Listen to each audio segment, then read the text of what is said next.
കറുത്തച്ഛനൂട്ട് ഈ 21-ാം നൂറ്റാണ്ടിലും നടക്കുന്നുണ്ടോ? എന്താണ് ഈ കറുത്തച്ഛനൂട്ട്? ആളുകളെയൊക്കെ ബലി കൊടുക്കുന്നതല്ലേ ഈ വിശ്വാസം?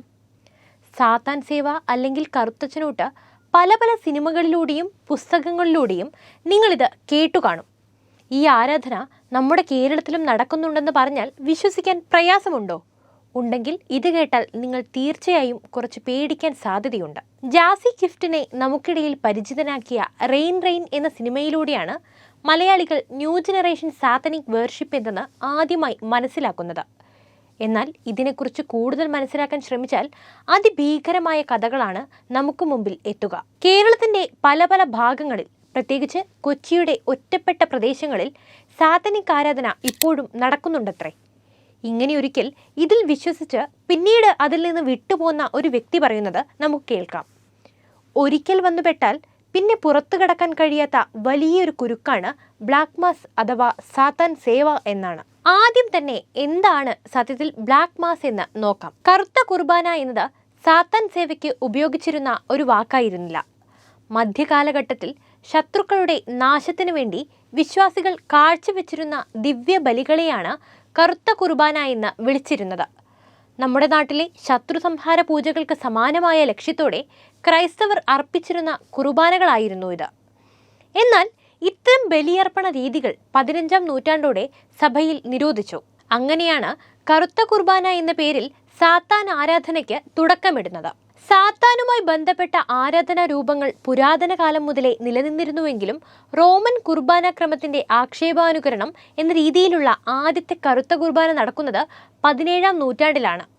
ലൂയി 16-ാമന്റെ പത്നിയുടെ ആവശ്യപ്രകാരം എറ്റിൻ ഗിബോർഗ് എന്ന പുരോഹിതനാണ് ആദ്യത്തെ കറുത്ത കുർബാന അർപ്പിച്ചത് എന്ന് കരുതപ്പെടുന്നു. രാജ്ഞിയുടെ നഗ്നമായ ശരീരത്തെ അൾത്താരയാക്കി ബലിയർപ്പണം നടത്തിക്കൊണ്ടാണ് ഈ കറുത്ത കുർബാന നടത്തിയത്.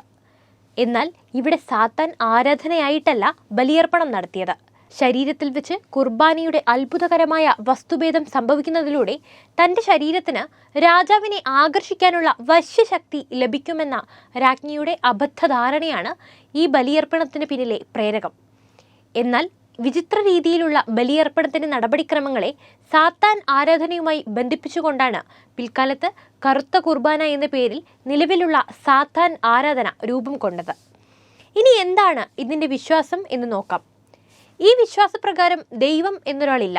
ഭൂലോകത്തിന്റെ സർവാധികാരി അത് സാത്താനാണ്. സകല ജ്ഞാനത്തിന്റെയും ശക്തിയുടെയും ഒക്കെ ഉറവിടം സാത്താൻ മാത്രമാണ്. ഇതിൽ തൽപരരായി ഇന്നും യുവാക്കളടക്കം എത്തുന്നു. ബ്ലാക്ക് മാസിൽ വിശ്വസിക്കുന്നവരെ എടുത്തു നോക്കിയാൽ കൂടുതൽ പേരും ആരാധിക്കുന്നത് ലൂസിഫറിനെയാണ്. ലൂസിഫറിന്റെ പിൻഗാമികളാണ് ബ്ലാക്ക് മാസ് അനുഷ്ഠിക്കുന്നത്. എല്ലാ മതത്തിലുമുണ്ട് സാത്താൻ സേവ. ചാത്തനെന്നും ജിന്നെന്നും ലൂസിഫർ എന്നൊക്കെ പല പേരുകളിൽ ഉണ്ടെന്ന് മാത്രം. ഇവയുടെയെല്ലാം അടിസ്ഥാനം ഒന്നു തന്നെയാണ്. അസാമാന്യമായ ശക്തിയിലും തിന്മയിലുമാണ് ഇവർ വിശ്വസിക്കുന്നത്. വേദപുസ്തകങ്ങളിൽ എന്താണോ പറയുന്നത് അതിന് നേരെ എതിരായുള്ള കാര്യങ്ങളാണ് ഇവർ ചെയ്യുക.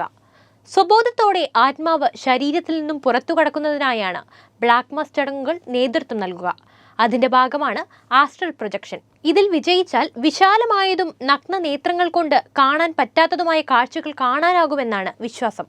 ഒറ്റപ്പെട്ട സ്ഥലങ്ങളിലായിരിക്കും പ്രധാനമായും ഇവരുടെ ആരാധനാലയങ്ങൾ. സാമാന്യ ബുദ്ധിക്ക് നിരക്കാത്ത പല നടപടികളും ഇവർ ബ്ലാക്ക് മാസിനായി സ്വീകരിച്ചു വരുന്നു. ശരീരത്തിൽ നിന്നും രക്തമൊഴുക്കുക, മുടി കത്തിക്കുക, അമാവാസി ദിനത്തിൽ മൂങ്ങയെ കുരുതി നൽകുക തുടങ്ങിയ ചടങ്ങുകൾ അതിൽ പെടുന്നു. മദ്യപാനം, അമിത ലൈംഗികത എന്നിവയും ഇതിന്റെ ഭാഗമാണ്. ഒരിക്കൽ സാത്തനിക് വർഷിപ്പിന്റെ ഭാഗമായ ഒരു വ്യക്തിക്ക് അതിൽ നിന്നും പുറത്തു കടക്കുന്നത് കടമ്പകൾ ഏറെയാണ്. അതിലൊന്നാണത്രേ ഭൂതോച്ചാടനം. സംഭവം ഗുരുതരമാണ് എന്നറിഞ്ഞിട്ടും യുവാക്കൾ ഇതിന് അടിമപ്പെടുകയാണ്. പ്രധാനമായും അമേരിക്ക, ഫിൻലൻഡ് തുടങ്ങിയ രാജ്യങ്ങളിൽ നിന്നുമാണ് സാത്താൻ സേവയ്ക്ക് വേണ്ടി ഫണ്ടിങ് ലഭിക്കുന്നത്. അനന്തമായ സ്വാതന്ത്ര്യം, അനന്തമായ പ്രണയം, അതാണ് സാത്തനിക് വർഷിപ്പ്. അതിനുള്ള പ്രയത്നമാണ് സൈത്തനിക് വർഷിപ്പിന് കീഴിൽ നടക്കുന്നത്. നമ്മുടെ ചുറ്റിലും ഇങ്ങനെയുള്ളവരുണ്ട്.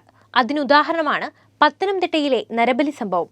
ഐശ്വര്യലബ്ധിക്കുന്ന പേരിൽ 2 സ്ത്രീകളുടെ ജീവനെടുത്ത നരബലി കേരളത്തെ അന്ന് നടുക്കിയപ്പോൾ അന്ന് വീണ്ടും ഈ വിഷയം ചർച്ചയായി.